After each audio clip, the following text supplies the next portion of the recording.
આજે ભારતીય જનતા પાર્ટીના પ્રદેશના નેતૃત્વએ અને પાર્લામેન્ટરી બોર્ડે આજે રાજકોટના મહાનગરપાલિકાના 5 શાસકોની જાહેરાત કરી છે। Mayor, deputy mayor, standing chairman, નેતા અને દંડક આ 5 નામની જાહેરાત શીર્ષસ્થ નેતૃત્વ દ્વારા કરવામાં આવી છે।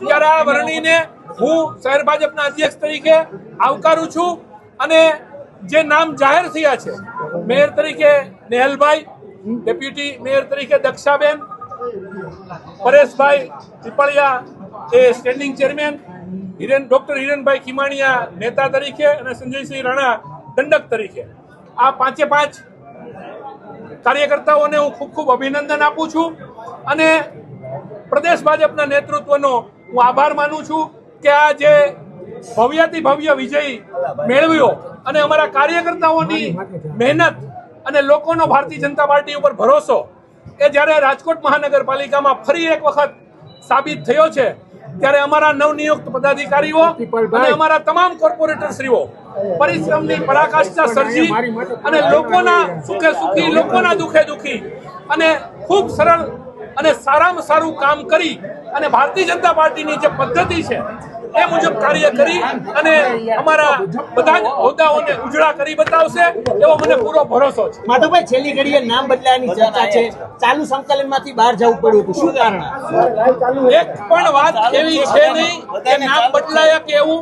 અમારી એક પદ્ધતિ હોય છે, એ પદ્ધતિના ભાગરૂપે અત્યારે અમારા પ્રભારી અને ઝોનના પ્રભારી અનિરુદ્ધભાઈ દવેએ આજે જે ત્યાં અગત્યની એક બેઠકમાં રોકાયેલા છે, એટલે અધ્યક્ષ તરીકે મારે જવાબદારી નિભાવવાની હતી, ત્યારે એમણે જ ત્યાંથી જે કઈ સૂચના આવી અને જે નામનું કવર જે બનેલું હોય અમારા ત્યાંની પદ્ધતિ પ્રમાણે એની એમણે ત્યાંથી જ જાહેરાત કરી છે। એટલે નામ આ બધી અફવાઓ છે, જે પ્રદેશ નેતૃત્વએ નક્કી કર્યું હતું એ મુજબની જ કાર્યવાહી ચાલુ સંકલન બહાર જવાનું કારણ શું? ચાલુ સંકલન 15 મિનિટ સુધી બંધ બારણે બેઠક થઈ, આની પાછળનું કારણ શું?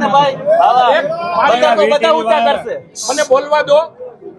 એક પણ એવી વાત નથી આપ જે કહો છો એ આ અમારી રૂટીન પ્રક્રિયાનો એક ભાગ છે। બધા જ કોર્પોરેટર શ્રીઓ અંદર બેસી ગયા હતા। જે કઈ અમારે લેખિત પ્રક્રિયા જે કઈ કરવી પડે એની વાતો કરવા માટે 1-2 વાર ફોન આવે તો બધાની વચ્ચે વાત ન થઈ શકતી હોય તો બહાર ગયા હોય, આવી કોઈ વાત નથી। ખૂબ શાંતિથી, ખૂબ સરળતાથી અને ભારતીય જનતા પાર્ટીની જે નિયમ પદ્ધતિ છે એ મુજબ જ આખી પ્રક્રિયા અત્યારે પૂર્ણ કરેલ છે।